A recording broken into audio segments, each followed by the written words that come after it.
보통은 이제 대처하는 방법을 얘기할 때는 내가 이거 관련해서 아는 것들을 얘기를 하고 이런 걸 정리해서 이런 부분들에 대해서 이렇게 생각한다거나 뭐 얘기를 할 수 있다라고 말하는데 실질적으로 이게 도움이 그렇게 크게 안 되는 게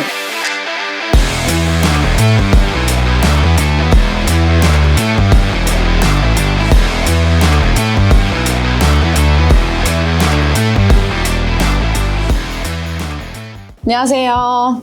오늘은 여러분 궁금하실 만한 내용을 가지고 왔습니다. 면접 시 모르는 질문이 나오면 어떻게 대처해야 할까요? 에 대한 질문이었어요. 일단은 면접할 때 여러분에 대해서 질문을 하는 게 일반적이기 때문에 나에 대해서 정리가 안 돼 있어서 모르는 게 나오면 안 된다라는 거를 먼저 말씀드리고 싶어요. 그래서 대부분은 내 이력서 상에서 나와 있는 내용들을 여기서 어떻게 해서 이런 것들을 하게 됐냐, 왜 이런 식으로 접근했냐, 이런 거를 꼬리 질문 형식으로 물어보거나 아니면 뭐 일반적으로 제일 많이 나온다는 그런 질문들 있죠. 자기소개, 성격, 취미 뭐 이런 것들 기반으로 물어보는 거기 때문에 뭘 몰라서 답변을 못한다기보다 정리가 안 돼서 답변을 못하는 경우가 대부분인 것 같아요. 그래서 저는 사실은 면접을 준비하는 상황에서 이런 나에 대해서 나오는 질문들에 대해서는 막힘없이 대답할 수 있을 정도로 정리를 해놓고 준비를 해야 된다라고 얘기를 하고 있는 편이고요. 그래서 여러분들도 마찬가지로 면접을 준비하는 당시에 나한테 나올 수 있는 대부분의 질문들, 기출 질문 위주로 많이 물어보는 질문 순서대로 좀 준비를 해놓고 이력적으로 어떤 것들을 점검하기 위해서 꼬리 질문이 나올 수 있는 부분들은 사전에 정리를 해서 암기하시는 작업들이 필요하다고 말씀드리고 싶습니다. 문제는 뭐냐면 이렇게 나에 대해서 질문하는 건 괜찮은데 직무에 대해서 내가 모르는 부분을 물어보거나 아니면 산업군의 기술에 대해서 물어보거나 아니면 이제 뭐 지식을 물어보는 질문들 이런 것들은 모르는 게 나올 수 있죠. 보통은 이제 대처하는 방법을 얘기할 때는 내가 이거 관련해서 아는 것들을 얘기를 하고 이런 걸 정리해서 이런 부분들에 대해서 이렇게 생각한다거나 뭐 얘기를 할 수 있다라고 말하는데 실질적으로 이게 도움이 그렇게 크게 안 되는 게 오히려 이렇게 말이 안 되는 답변들을 말이 되는 것처럼 말을 할 때 앞에 있는 면접관이 좀 이런 얘기를 지금 왜 하는 거지? 라는 생각이 들 수도 있기 때문에 그냥 모르는 게 나왔을 땐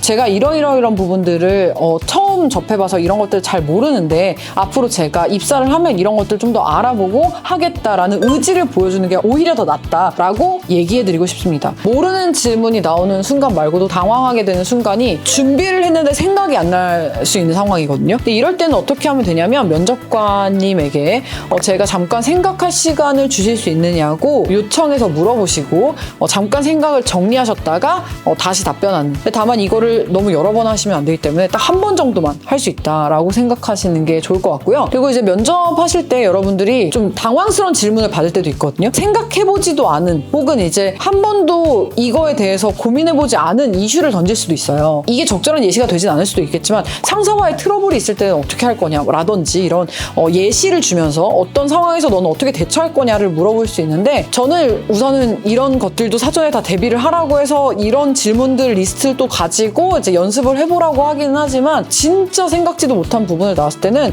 여기도 마찬가지로 생각할 시간이 필요할 거예요. 잠시 좀 생각을 하고 가능성의 입장에서 좀 여러 방면으로 생각해 보시는 습관을 길러주세요. 그래서 뭐 A면 B다가 아니라 제 실수로 인해서 제가 뭐를 몰라서 이런 상황이 발생을 했으면 이러이러하게 대처를 할 것 같고 상사분이 이러이러한 상황에서 이렇게 했을 때 제가 이런 상황이라면 이렇게 할 것 같고 그럼에도 불구하고 이게 전혀 안 되는 상황에서는 이렇게 할 것 같습니다 라고 해서 흑백 논리로 아예 정해놓고 시작하지 마시고 여러 가능성이 있잖아요. 그래서 여러 상황일 가능성을 이제 다 감안을 해서 여러 솔루션을 가지고 대답을 하시는 게 좀 더 나은 답변을 만들 수 있다라고 말씀드리고 싶어요. 그리고 기분 나쁜 질문을 받을 수도 있어요. 예를 들어서 뭐 부모님 직업이 뭐예요? 라고 물어봤거나 진짜 물어보면 안 되는 질문 중에 하나거든요. 키가 몇이나 돼요? 뭐 이런 식으로 질문한다던가 인신공격성의 질문을 받았다라고 하면 기분이 나쁠 수 있잖아요. 근데 다만 이제 여러분이 티를 내고 그 자리를 박차고 나올 수는 없기 때문에 여긴 붙어도 안 간다라는 생각을 갖고는 계시지만 그래도 차분하게 너무 기분 나쁜 티를 내지 마시고 현장에서 상대방이 기분 나쁘지 않게 답변하는 선에서 말씀을 해주시는 게 필요하고요. 이런 기분 나쁜 질문을 일부러 하는 경우도 있어요. 그러니까 물론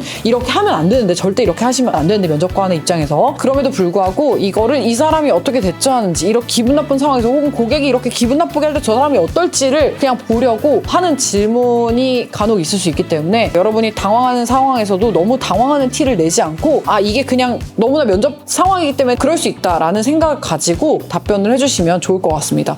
어렵죠? 네, 쉽지 않아요. 물론 이제 무조건 좋은 평가를 받아야 되는 것도 아니지만 우리도 회사를 평가할 수 있잖아요. 이런 질문이 나올 수 있는 수준이고 저렇게 나를 대할 수 있는 사람이면 내가 저 사람 밑에서 굳이 일하지 않아도 되겠다라는 마인드를 또 가지시면 돼요. 그러면 이제 그 기업은 걸러내시면 되니까요. 이름이 아무리 좋고 회사가 아무리 크면 뭐예요? 같이 일하는 사람이 좋아야 되는 거잖아요. 그래서 그런 측면에서 여러분도 회사를 평가할 수 있습니다. 그런 생각을 가지고 면접을 대비하시면 좋을 것 같습니다. 네, 오늘 제가 준비한 내용은 여기까지고요. 여러분들이 제가 드리는 팁들을 활용해서 좀 잘 준비하셔서 여러분의 면접에 도움이 됐으면 좋겠습니다.